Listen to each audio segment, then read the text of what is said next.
നരം ചൈവ നരോത്തമം ദേവീം സരസ്വതിം വ്യാസം തതോ ജയമുതിരയേ. ഹേ കൃഷ്ണ കരുണാ സിന്ധു ദീനബന്ധോ ജഗത്പതേ ഗോപേശ ഗോപികാകാന്ത രാധാകാന്ത നമോസ്തുതേ. തപ്തകാഞ്ചന ഗൗരാംഗീ രാധേ വൃന്ദാവനേശ്വരീ വൃഷഭാനുസുതേ ദേവി പ്രണമാമി ഹരിപ്രിയേ. ജയ ശ്രീ കൃഷ്ണ ചൈതന്യ പ്രഭു നിത്യാനന്ദ ശ്രീ അദ്വൈത ഗദാധര ശ്രീവാസദി ഗൗരഭക്ത വൃന്ദ. ഹരേ കൃഷ്ണ കൃഷ്ണ കൃഷ്ണ ഹരേ ഹരേ, ഹരേ രാമ രാമ രാമ ഹരേ ഹരേ. ഹരേ കൃഷ്ണ. എല്ലാ ഭക്തജനങ്ങൾക്കും എൻ്റെ വിനീതമായ പ്രണാമം. അടുത്ത ആഴ്ച ഓണം. എല്ലാവർക്കും മുൻകൂട്ടി ഓണാശംസകൾ. ശ്രീമദ് ഭാഗവതം ഓണമായിട്ടും മഹാബലി ചക്രവർത്തിയായിട്ടും വളരെയധികം ബന്ധമുള്ളതാണ്. മഹാബലി ചക്രവർത്തി കേരളം മാത്രമല്ല ഭരിച്ചത്. അവിടെ മാത്രം ഒരു ചെറിയ ഒരു തെറ്റിദ്ധാരണയുണ്ട്. മഹാബലി ചക്രവർത്തി കേരളം ഭരിച്ചു എന്ന്. യഥാർത്ഥത്തില് പരശുരാമ അവതാരത്തിന് മുമ്പെയാണ് വാമനമൂർത്തിയും മഹാബലിയും. പരശുരാമ അവതാരം വന്നതിന് ശേഷമാണ് കേരളം ഉണ്ടായത്. അതിനു മുമ്പേ മഹാബലി ബലിചക്രവർത്തി 14 ലോകത്തിൽ 70% കീഴ്പ്പെടുത്തി. പാതാള ലോകങ്ങളും സ്വർഗരാജ്യങ്ങളും എല്ലാം തന്നെ അദ്ദേഹം കീഴ്പ്പെടുത്തി. മഹാശക്തനായ ഒരു യോദ്ധാവായിരുന്ന ഒരു രാജാവായിരുന്നു. എന്നാൽ ശ്രീമദ് ഭാഗവതത്തിൽ നമ്മൾ ശ്രദ്ധിക്കേണ്ട ഒരു കാര്യം, അദ്ദേഹം ഒരു മഹാഭക്തനും കൂടെ ആയിരുന്നു. 12 മഹാജനങ്ങൾ എന്ന് ഭാഗവതം പറയുന്നു. അതായത് വിശേഷിപ്പിച്ച ചില 12 ഭക്തന്മാർ. യമരാജൻ, ശുഖമഹർഷി, വ്യാസൻ, മഹാദേവൻ. അവരുടെ കൂട്ടത്തില് മഹാബലി ചക്രവർത്തിയുടെ പേരും കൊടുത്തിട്ടുണ്ട്. ഒരുപാട് ഭക്തരെ നമ്മൾ കാണുന്നുണ്ട്. ഭാഗവതത്തിൽ ഒരുപാട് കഥകൾ കേൾക്കുന്നുണ്ട്. രാമായണത്തിലും പുരാണങ്ങളിലും ഇതിഹാസത്തിലൊക്കെ ഇഷ്ടം പോലെ മഹാഭക്തരുടെ നാമം നമ്മൾ കേൾക്കുന്നുണ്ട്. ബലിചക്രവർത്തി അസുരകുലത്തിൽ ജനിച്ചു. വലിയ ഒരു സൈന്യവും രാജ്യവും കീഴ്പ്പെടുത്തി. അതേ സമയം ഭഗവാന്റെ മഹാഭക്തനുമായിരുന്നു. ഇത് രണ്ടും ഒരുമിച്ച് വരുന്നത് അപൂർവമാണ്. ഭൗതിക ലോകത്തിൽ ഒത്തിരി കഴിവുണ്ടാകും, അതേ സമയത്ത് ഭക്തനായി മരിക്കുക. ഇത് രണ്ടും അത്ര എളുപ്പമല്ല. ഇപ്പൊ നമുക്ക് തന്നെ എന്തെങ്കിലും ഒരു കഴിവുണ്ടെങ്കിൽ അതിൻ്റെ കൂട്ടത്തിൽ അഹം എന്ന ഞാനാണ് എന്ന ഭാവവും കൂടെ വന്നോളൂ. നോക്കിക്കോളൂ, ഈ നാട്ടില് വലിയ ധനാഢ്യന്മാര് ഭക്തരാകുന്നുണ്ടോ? ബുദ്ധിമുട്ടാണ്. ഒരുപാട് പൈസ ഉള്ളവർ ഭക്തിയിൽ വരാൻ ബുദ്ധിമുട്ടാണ്. കാരണം ഞാൻ നിയന്താവാണ്, എൻ്റെ കയ്യിൽ ഒരുപാട് പൈസയുണ്ട്, ഞാനും ഒരു കുട്ടി ഈശ്വരനാണ് എന്നൊരു ചിന്ത വരും.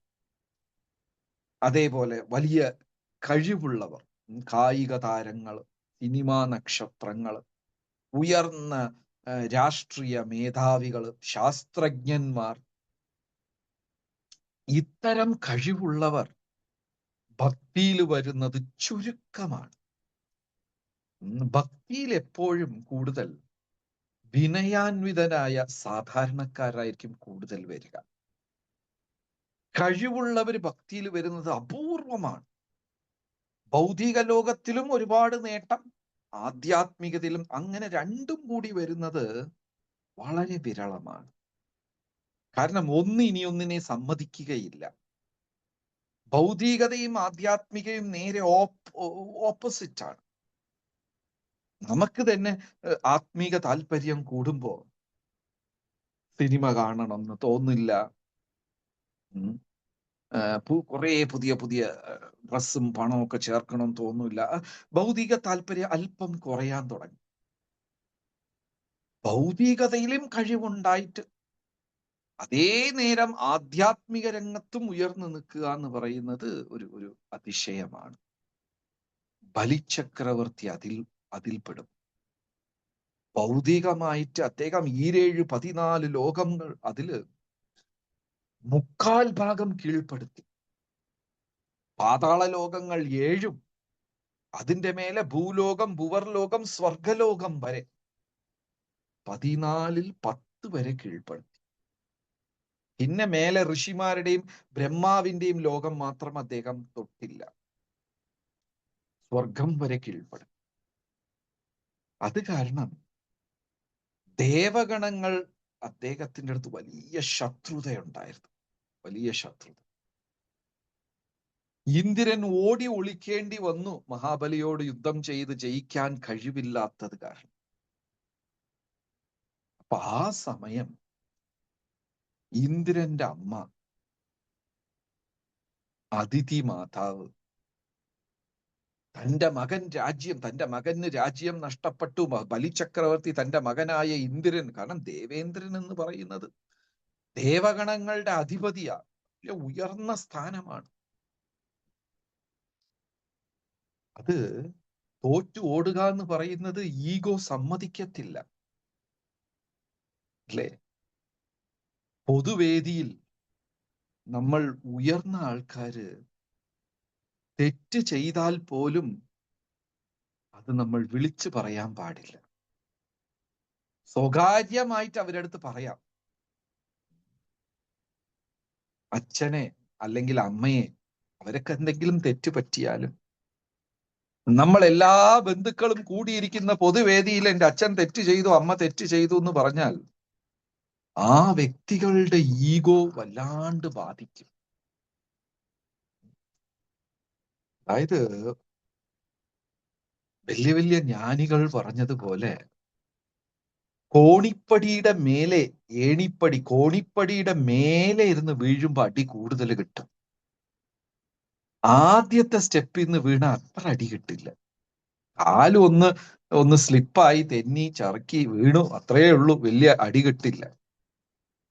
എന്നാൽ ആ പടിയുടെ മേലെ കയറിയിട്ട് 20ാമത്തെ പടി ഇന്ന് 30ാമത്തെ പടി ഇന്ന് താഴെ വീണ എല്ലും പൊട്ടി, അസ്ഥി പൊട്ടി, വല്ലാത്ത അവസ്ഥയാണ്.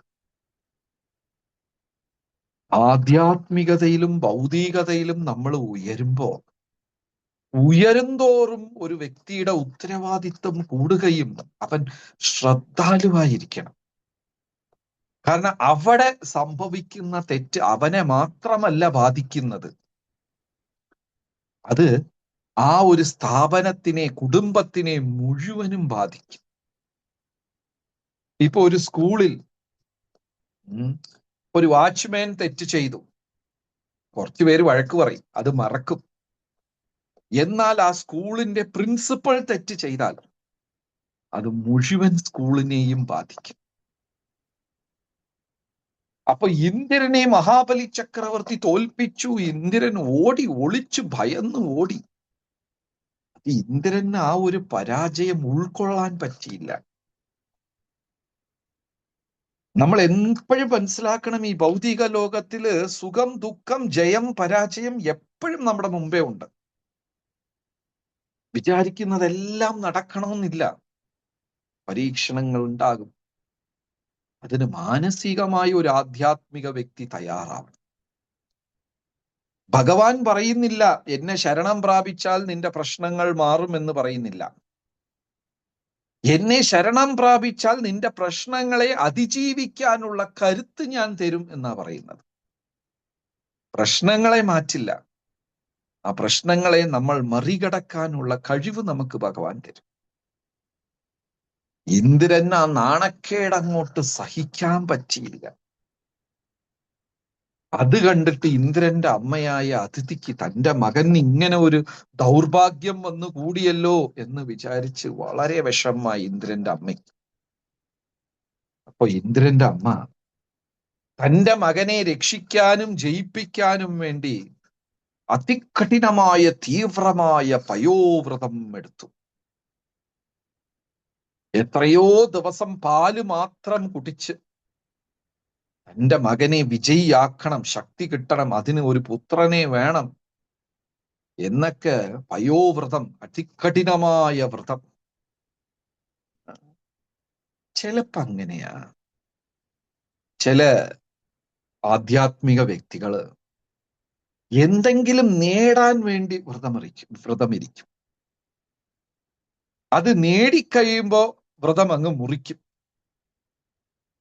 നമ്മള് ശബരിമലയ്ക്ക് പോകുന്നത് പോലെ അതികഠിനമായ വ്രതം. പണ്ടൊക്കെ 41 ദിവസം അത് കഴിക്കില്ല, ഇത് കഴിക്കില്ല, ബീഡി വലിക്കില്ല, സിഗരറ്റ് വലിക്കില്ല, ചെരുപ്പിടില്ല.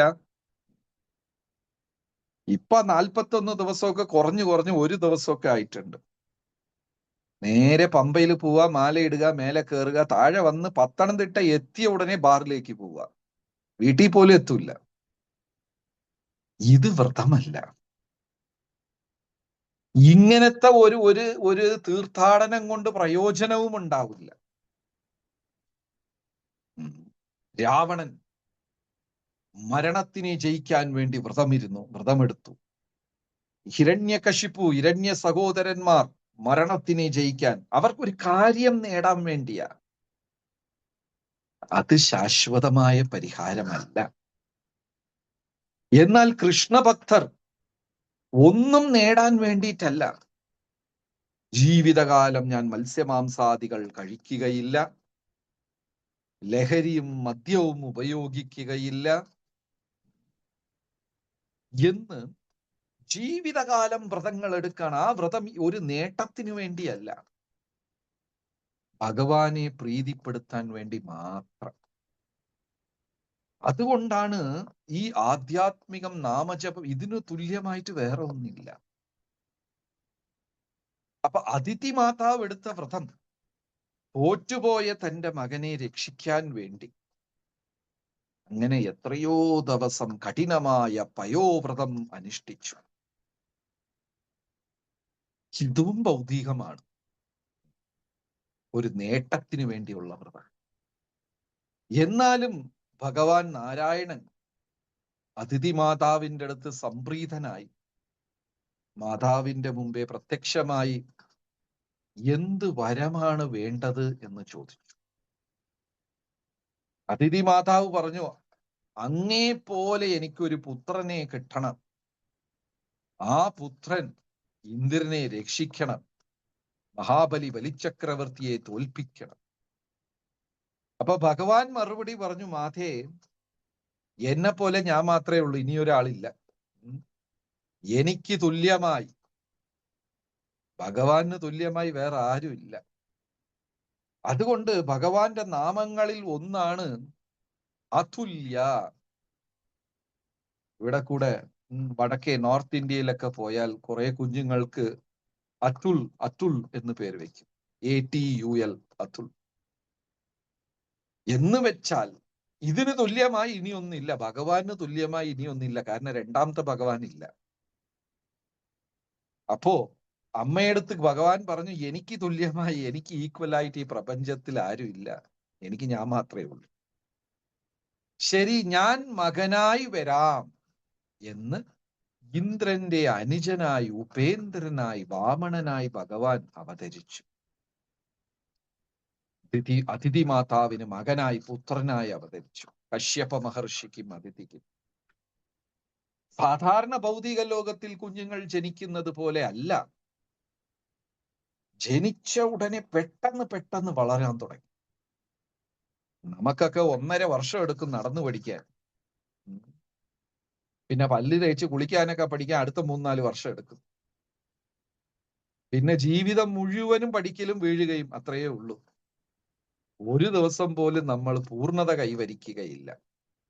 ഈ ഡോക്ടർമാരും അഡ്വക്കേറ്റും പറയുന്നത് പോലെ ഞാൻ കഴിഞ്ഞ 20 കൊല്ലമായി പ്രാക്ടീസ് ചെയ്യുവാണ്. അവരവസാനം വരെയും പ്രാക്ടീസ് മാത്രമേ ഉള്ളൂ, പെർഫെക്ഷൻ ഇല്ല. അതുപോലെ മനുഷ്യ ജീവിതം അതുപോലെ എന്നും പഠിക്കുക. അപ്പോ ഭഗവാൻ വളർന്നത്, വാമനമൂർത്തി വളർന്നത് അങ്ങനെയല്ല. പെട്ടെന്ന് ദിവസങ്ങൾക്കകം വളരുകയും ഒരു ഒരു ഒരു കുഞ്ഞു കുള്ള ബ്രാഹ്മണൻ, ഹൈറ്റില്ലാത്ത ഒരു ബ്രാഹ്മണ കുട്ടിയായി, തേജസ്വിയായി, മുഖം കണ്ണുകളെല്ലാം ജ്വലിക്കുന്ന തേജസ്വിയായൊക്കെ ആ കുഞ്ഞു മാറി. ആ അവതാരത്തിന് എല്ലാ ദേവഗണങ്ങളും ചെന്ന് സമ്മാനം കൊടുത്ത് പ്രകീർത്തിച്ചു. കാരണം ദേവന്മാരെ രക്ഷിക്കാനാ വാമനമൂർത്തി വന്നത്. മഹാദേവൻ തൃശൂലം കൊടുത്തു, ഒരു ദേവൻ മരവുരി വസ്ത്രമായി തന്നു, ഇനി ഒരാള് കമണ്ടലു തന്നു, ഒരാള് സന്യാസദണ്ഡം തന്നു. ഇങ്ങനെ എല്ലാവരും സമ്മാനങ്ങൾ കൊടുത്തു. ഇപ്പോ ചോദ്യം എന്താണെന്ന് വെച്ചാല്, ഭഗവാൻ മഹാബലിയെ അനുഗ്രഹിച്ചോ അല്ല ഇന്ദ്രനെ അനുഗ്രഹിച്ചോ? ഇതുവരെ നോക്കിക്കഴിഞ്ഞാൽ യഥാർത്ഥത്തിൽ ഭഗവാൻ ഇന്ദ്രനെ അനുഗ്രഹിച്ചു. ഇന്ദ്രനെ രക്ഷിക്കാൻ വേണ്ടി ഇന്ദ്രന്റെ സഹോദരനായി ഉപേന്ദ്രൻ വാമനനായി അതിഥിമാതാവിന്റെ ഗർഭത്തിൽ വന്ന് ജനിച്ചു ഇന്ദ്രനെ സഹായിക്കാൻ. അപ്പൊ ഇന്ദ്രൻ ജയിച്ചതുപോലെ തോന്നും. അപ്പൊ അവതരിച്ചു, പെട്ടെന്ന് തന്നെ വളർന്നു. അത് കഴിഞ്ഞ് നേരെ മഹാബലി ചക്രവർത്തി വലിയ യാഗവും നടത്തുന്ന ആ ഭൂമി, ആ പ്രദേശത്ത് പോയി. അവിടെ മഹാബലി ചക്രവർത്തി തന്റെ രാജ്യവും പ്രജകളും എല്ലാവരും സുഖമായിരിക്കാൻ വേണ്ടി വലിയ യാഗം നടത്തുകയാണ്. അതാണ് ഉത്തരവാദിത്തം. ഒരു അധ്യാപകൻ വിദ്യാർത്ഥികൾ ചെയ്യുന്ന പാപത്തിൽ 6ൽ 1 പങ്കെടുക്കണം. അതൊന്നും ഇന്ന് കാലത്ത് ആർക്കും അറിയില്ല. അതിനെക്കുറിച്ച് ആരും ഗഹനമായി ചിന്തിക്കാറില്ല, അതിന് പ്രാധാന്യവും കൊടുക്കാറില്ല. അല്ലെങ്കിൽ അതിനെ നിസാരമായി തള്ളിക്കളയുന്നു. ഒരു അധ്യാപകൻ വിദ്യാർത്ഥിയുടെ 6ൽ 1 പങ്ക് പാപമെടുക്കണം. ഒരു നേതാവ് പ്രജകളുടെ 6ൽ 1 പങ്ക് പാപമെടുക്കണം. അച്ഛൻ കുഞ്ഞുങ്ങളുടെ പാപം 12 വയസ്സ് വരെ പൂർണ്ണമായി എടുക്കണം. 12 വയസ്സിന് ശേഷം 1 പങ്ക് എടുക്കണം. ഭാര്യയുടെ പാപത്തിൽ 1 പങ്ക് ഭർത്താവ് എടുക്കണം. ചുമതലയാ. വിവാഹം എന്ന് പറയുന്നത് അനുഗ്രഹമല്ല, ഉത്തരവാദിത്തമാണ്. അപ്പൊ ഇവിടെ ബലിചക്രവർത്തി തന്റെ പ്രജകളുടെ നന്മയ്ക്ക് വേണ്ടി, ലോക നന്മയ്ക്ക് വേണ്ടി വലിയ ഒരു യാഗം നടത്തുന്നുണ്ട്.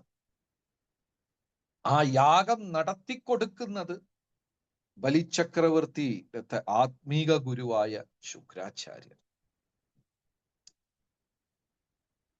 നല്ല ഗുരു ലഭിക്കുന്നതും ഒരു സൗഭാഗ്യമാണ്. കലികാലത്തില് അങ്ങനെ സദ്ഗുരുക്കൾ, സാത്വികമായ ആധ്യാത്മിക ഉയർന്ന ഗുരുക്കന്മാര് ലഭിക്കുന്നത് വിരളമാണ്. ഇന്ന് ഭാരതത്തിൽ അനേകം ഗുരുക്കന്മാരുണ്ട്. എനിക്ക് ഒരു ഗുരുവിനെ അറിയാം. കാല് തൊട്ട് തൊഴണമെങ്കിൽ 10,000 രൂപ ദക്ഷിണ കൊടുക്കണം. അദ്ദേഹം നിങ്ങളുടെ വീട്ടിൽ വന്ന് ഭക്ഷണം കഴിക്കണമെങ്കിൽ അതിന് ദക്ഷിണ കൊടുക്കണം. എല്ലാം ഒരു കച്ചവടമാണ്. അദ്ദേഹം നിങ്ങളുടെ തൊഴിൽ സ്ഥാപനത്തിൽ വന്ന് വിളക്ക് കത്തിക്കണമെങ്കിൽ അതിനൊരു ദക്ഷിണ കൊടുക്കണം. ഇങ്ങനെയൊക്കെ നടക്കുന്നുണ്ട് നമ്മളെ ചുറ്റും. ഇതൊന്നും ഗുരുക്കന്മാരല്ല. ഭഗവാന്റെ ജ്ഞാനം ഉപദേശിച്ചു കൊടുത്ത് നമ്മുടെ യാത്രയെ ഭഗവാന്റെ തൃപ്പാദങ്ങളിലേക്ക് തിരിച്ചുവിടാൻ കഴിവുള്ള ഒരാളാണ് ശരിക്കും ഗുരു. അങ്ങനെ ഗുരുഭാഗ്യം കിട്ടുന്നത് ബുദ്ധിമുട്ടാണ്.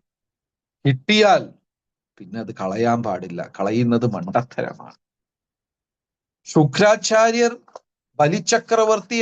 ബലിചക്രവർത്തിക്ക് ആത്മാവിനെ കുറിച്ചും ശരീരത്തിനെ കുറിച്ചും മരണത്തിനെ കുറിച്ചും പുനർജന്മം ഇതൊക്കെ പറഞ്ഞു കൊടുത്തുവെങ്കിലും ഭഗവാനെ ശരണം പ്രാപിക്കാൻ ശുക്രാചാര്യർ അനുവദിക്കില്ല. അന്നത്തെ ദിവസം ശുക്രാചാര്യരുടെ ആധീനത്തിൽ വെച്ചാണ് ഈ വലിയ ഒരു യാഗം നടക്കുന്നത്. അങ്ങനെ ബ്രാഹ്മണരെല്ലാം വേദമന്ത്രങ്ങൾ ചൊല്ലിക്കൊണ്ട് ഉയർന്ന പീഠത്തിൽ ബലിചക്രവർത്തിയും തന്റെ പത്നിയും മകളും, ചില സ്ഥലങ്ങളിൽ മകളുടെ പേര് രത്നമാല എന്നും ചില സ്ഥലങ്ങളിൽ കൃതമാല എന്നൊക്കെ പറയുന്നു, ബലിയുടെ മകളും മന്ത്രിമാരും ഉപദേഷ്ടാക്കളും എല്ലാവരുമായി വലിയ ഒരു മഹായാഗം നടക്കുക. അങ്ങനെ യാഗം നടക്കുന്ന സമയത്ത് പെട്ടെന്ന് കിഴക്കൻ ചക്രവാളത്തിൽ ഇരുന്ന് ഒരു ഒരു ഒരു തേജസ്, ഭയങ്കര പ്രകാശം.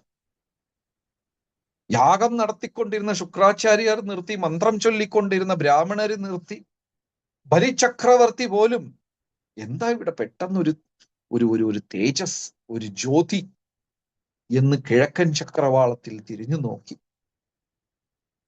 ശരീരമെല്ലാം സ്വർണ്ണ നിറത്തിൽ അങ്ങ് തിളങ്ങുന്ന ഒരു തേജസ്വിയായ ബ്രാഹ്മണ കുഞ്ഞ്, ഒരു ബാലൻ, അതും പൊക്കം കുറഞ്ഞ ഒരു ബാലൻ ഈ യജ്ഞവേദിയെ നോക്കി നടന്നു വരികയാണ്.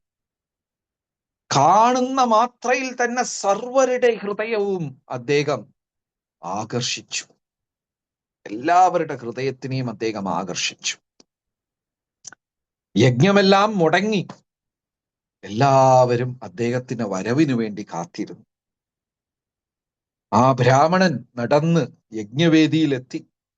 ഒന്നും ചിന്തിക്കാതെ തന്നെ മഹാബലി ചക്രവർത്തി എണീറ്റ് ആ ഉയർന്ന ഇരിപ്പിടം, ആസനം ആ ബ്രാഹ്മണന് കൊടുത്തു, വാമനമൂർത്തിക്ക് കൊടുത്തു.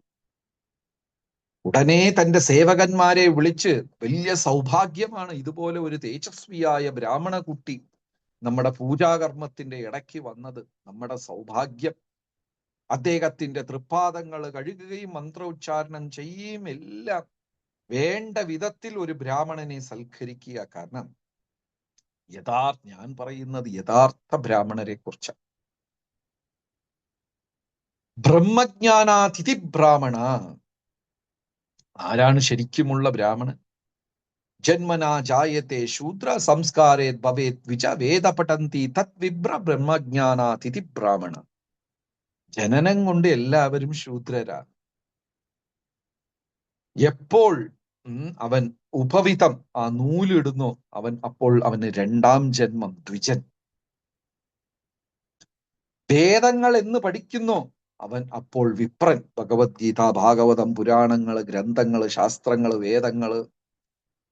വേദം പഠിക്കുമ്പോൾ അവൻ വിപ്രൻ. ബ്രഹ്മജ്ഞാനാതിഥി ബ്രാഹ്മണ, ദൈവത്തിനെ മനസ്സിലാക്കുമ്പോൾ അല്ലെങ്കിൽ ദൈവത്തിന്റെ അടുത്ത് പോകുമ്പോൾ അവൻ ബ്രാഹ്മണൻ. അങ്ങനത്തെ ബ്രാഹ്മണൻ വലിയ ഭാഗ്യമാ അവരെയൊക്കെ കാണുന്നതും അവരെ പാദങ്ങൾ തൊട്ട് വണങ്ങുന്നതും. അപ്പോ മഹാബലി ചക്രവർത്തി ഉയർന്ന ഇരിപ്പിടവും കൊടുത്ത് വാമനമൂർത്തിയുടെ പാദങ്ങൾ കഴുകി വേണ്ട വിധത്തിൽ എങ്ങനെയാണോ ഒരു ബ്രാഹ്മണനെ സ്വീകരിക്കേണ്ട എല്ലാം ചെയ്തിട്ട് അങ്ങ് ഈ വേദിയിൽ എഴുന്നള്ളിയിരിക്കുകയാണ്, എന്തെങ്കിലും ദക്ഷിണ കൊടുക്കണം എന്ന് ആഗ്രഹിച്ചു.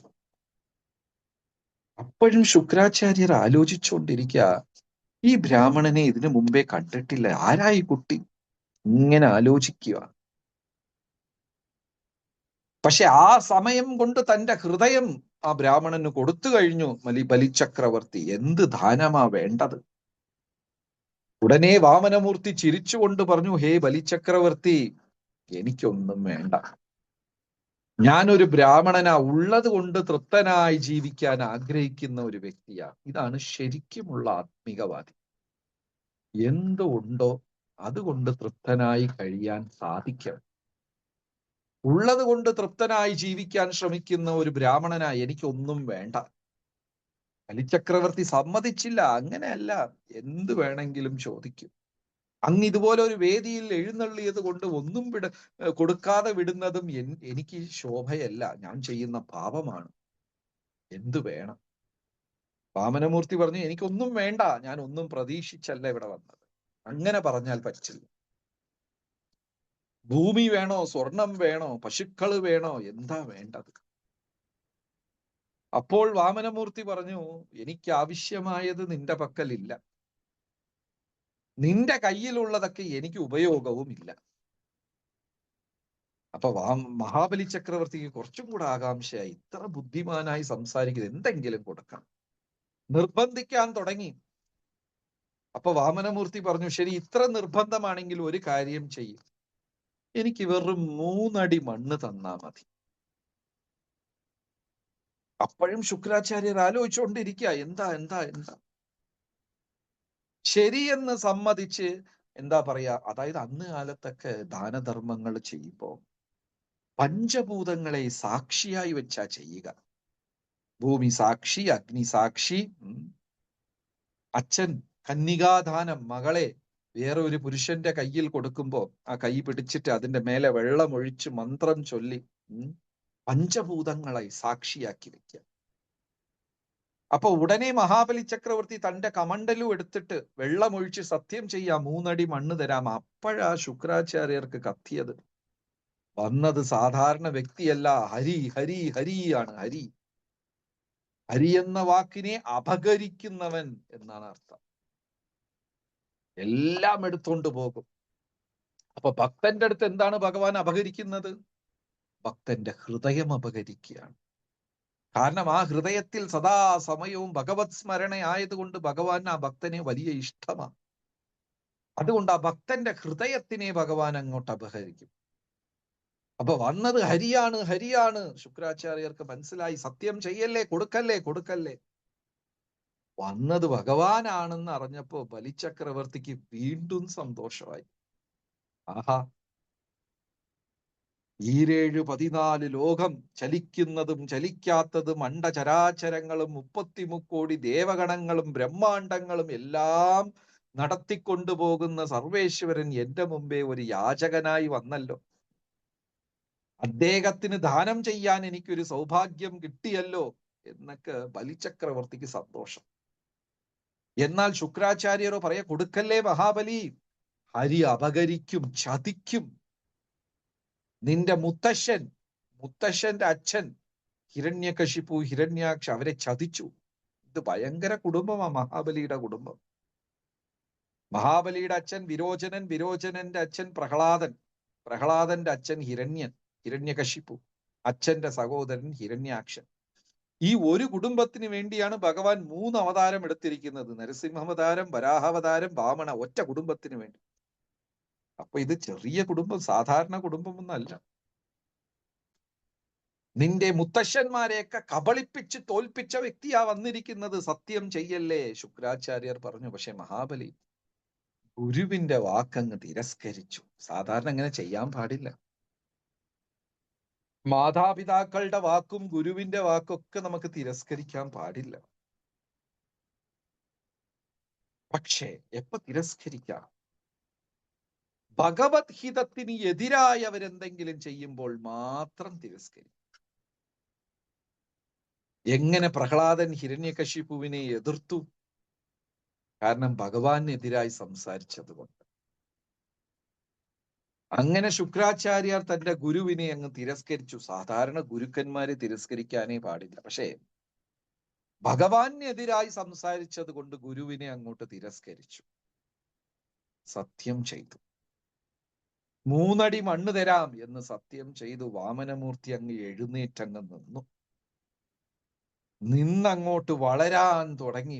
ഒരു ഒരു ഒരു ഒരു ചുവട് വെച്ച് വളരാൻ തുടങ്ങിയപ്പോ താഴെ ഉള്ള ഈ 7 ലോകങ്ങൾ, അതളം പതളം, എന്താ പറയാ, സുതളം, വിതളം, തളാത്തളം, മഹാതളം, പാതാളം, നാഗലോകങ്ങൾ, മത്സ്യത്തിന്റെ ലോകങ്ങൾ, പാമ്പുകളുടെ എല്ലാം പാതാള ലോകങ്ങൾ 7ഉം അങ്ങ് ഒരു സ്റ്റെപ്പിലെടുത്തു, ഒറ്റ ചുവടിലെടുത്തു, ഒരടി വെച്ച്. 2ാമത്തെ അടി എടുത്ത് വെച്ചപ്പോൾ ഭൂലോകം, ഉപർലോകം, സ്വർഗലോകം, ഋഷിമാരുടെ ലോകം, ദേവഗണങ്ങളുടെ, വിദ്യാധരൻ, ഗന്ധർവൻ, കിന്നരൻ, ആ ലോകം അങ്ങ് എടുത്തു. ഇതെല്ലാം കണ്ട് അങ്ങ് ഭ്രമിച്ചു നിൽക്കാ മഹാബലി ചക്രവർത്തി. അതായത് നമ്മൾ ആരെങ്കിലും വന്ന് മോഷ്ടിക്കുമ്പോ നമുക്ക് സങ്കടമേ വരുള്ളൂ. നാട്ടിൽ പോയിട്ട് വന്നിരിക്കുക, തിരിച്ച് വീട്ടിൽ വരുമ്പോ വീടെല്ലാം തള്ളിപ്പൊളിച്ച് കള്ളന്മാരെല്ലാം കട്ടൊണ്ടു പോയി, വിഷമവും സങ്കടവും കരച്ചിലും വരും. പക്ഷെ ഇവിടെ ഭഗവാൻ മഹാബലി അപഹരിക്കും തോറും മഹാബലിക്ക് ആനന്ദം, സന്തോഷം.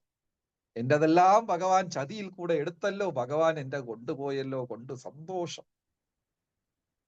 വീണ്ടും സാധാരണ കുഞ്ഞു ബ്രാഹ്മണനായി വാമനമൂർത്തി നിഷ്കളങ്കമായി ചോദിച്ചു, ബലി, ഞാൻ മൂന്നാമത്തത് എവിടെയാ വെക്കേണ്ടത്? രോമാഞ്ചമുണ്ടായി, കണ്ണുകൾ നിറഞ്ഞു, ശരീരം നടുങ്ങിക്കൊണ്ട് മഹാബലി ചക്രവർത്തി മുട്ടുകുത്തി തന്റെ കിരീടം എടുത്ത് നിലത്തിൽ വെച്ചിട്ട് പറഞ്ഞു, ഭഗവാനെ, അഹമെന്ന ഭാവം മാത്രമേ എനിക്ക് ഉണ്ടായിരുന്നുള്ളൂ. 2 ചുവടിൽ അങ്ങ് എല്ലാം എടുത്തു. ഇനി എനിക്ക് ഉള്ളത് ഞാൻ അഹമെന്ന ഭാവം. അതും കൂടെ എടുത്തോളൂ, എന്റെ ശിരസിൽ കാല് വെച്ചോളൂ എന്ന് കാല് വെക്കാൻ പറഞ്ഞു. അപ്പൊ ഭഗവാൻ ചിരിച്ചുകൊണ്ട് കാല് വെച്ചു. ഇപ്പോ ഇന്ദ്രനെ അങ്ങോട്ട് അനുഗ്രഹിച്ചു. ഇന്ദ്രന് നഷ്ടപ്പെട്ടതെല്ലാം പിടിച്ചെടുത്തു കൊടുത്തു. 3 ചുവട്, 1 പാതാള ലോകം 7 ഇന്ദ്രന് തിരിച്ചു കൊടുത്തു. രണ്ടാമത്തത് സ്വർഗലോകം 7 അല്ല 3 പിടിച്ചെടുത്ത് തിരിച്ച് ഇന്ദ്രന് കൊടുത്തു.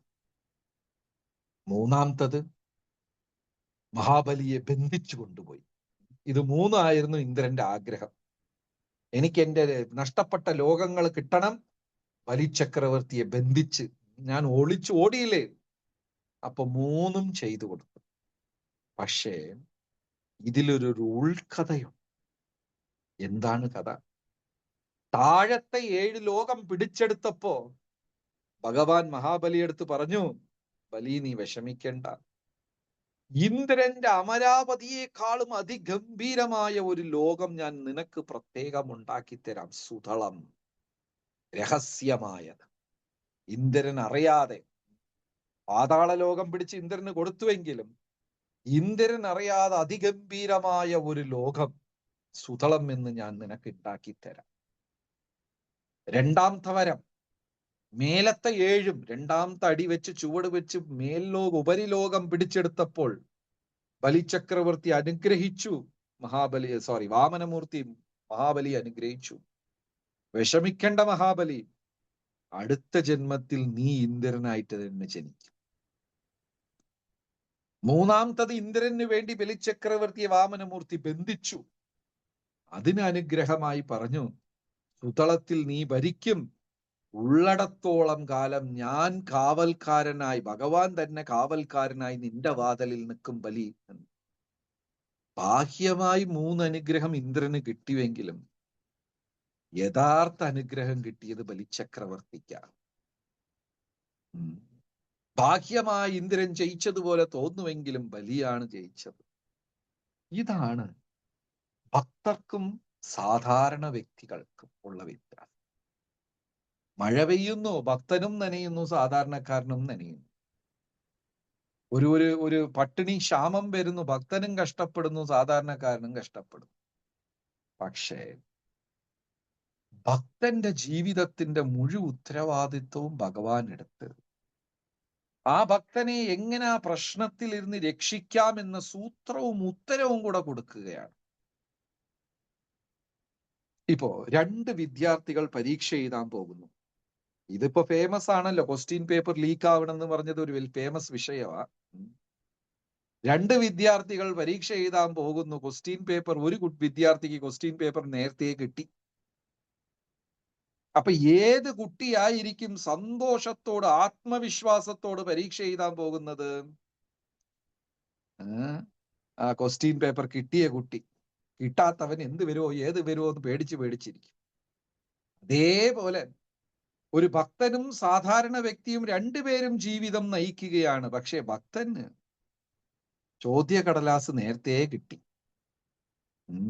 ജീവിതത്തിൽ പ്രശ്നങ്ങൾ ഉണ്ടാകും, പണം വരും പോകും, കുടുംബത്തിൽ കുറച്ചു ദിവസം ചിരിക്കാം, കുറച്ചു ദിവസം കരയാം, കച്ചവടമാണെങ്കിൽ ലാഭം നഷ്ടം ഉണ്ടാകും, ലാഭം നഷ്ടം, ജയം പരാജയം, സുഖം ദുഃഖം, ആണ് പെണ്ണ്, കറുപ്പ് വെളുപ്പ്, രാത്രി പകൽ ദ്വന്ദ്വങ്ങൾ ഉണ്ടാകും, തയ്യാറായിക്കോ. അപ്പൊ ഭക്തൻ അത് വിഷമിക്കാറില്ല, ചോദ്യ പേപ്പർ കിട്ടി പരീക്ഷ എഴുതാൻ പോയവനെ പോലെ. ശരിക്കും ബലിചക്രവർത്തിയാണ് ഭഗവാൻ അനുഗ്രഹിച്ചത്.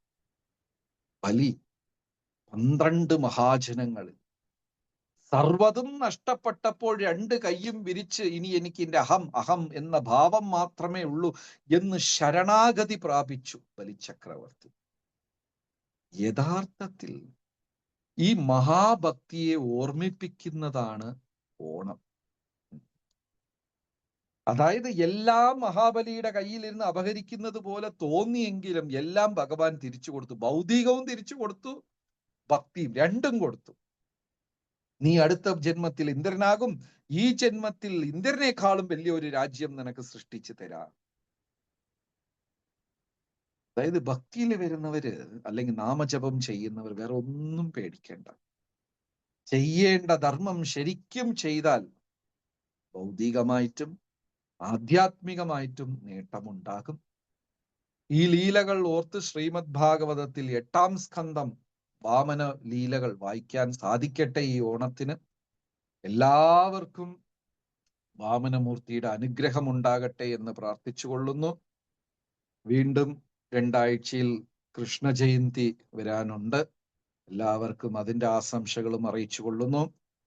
ഈ ക്ഷേത്രം, ഈ ഓൺലൈൻ ക്ഷേത്ര അംഗങ്ങൾക്കും എൻ്റെ നന്ദി. കാരണം വളരെ മനോഹരമായി അവർ ചെയ്യുന്നു. ദിവസവും 100 കണക്കിലാണ് ഭക്തര് രാവിലെ ജപത്തിൽ കൂടുന്നത്. നിങ്ങൾ മറ്റുള്ളവരെയും കൂടെ ഇതിൽ പങ്കെടുക്കാൻ പറയുക, സുഹൃത്തുക്കൾ, ബന്ധുക്കൾ. കാരണം രാവിലെ എണീറ്റ് ജപിക്കാനും ആഴ്ചതോറും സത്സംഗത്തിൽ പങ്കെടുക്കാനും എല്ലാവർക്കും ഒരു അവസരം. അടുത്ത വേദിയിൽ കാണാം. ഹരേ കൃഷ്ണ. നന്ദി, നമസ്കാരം.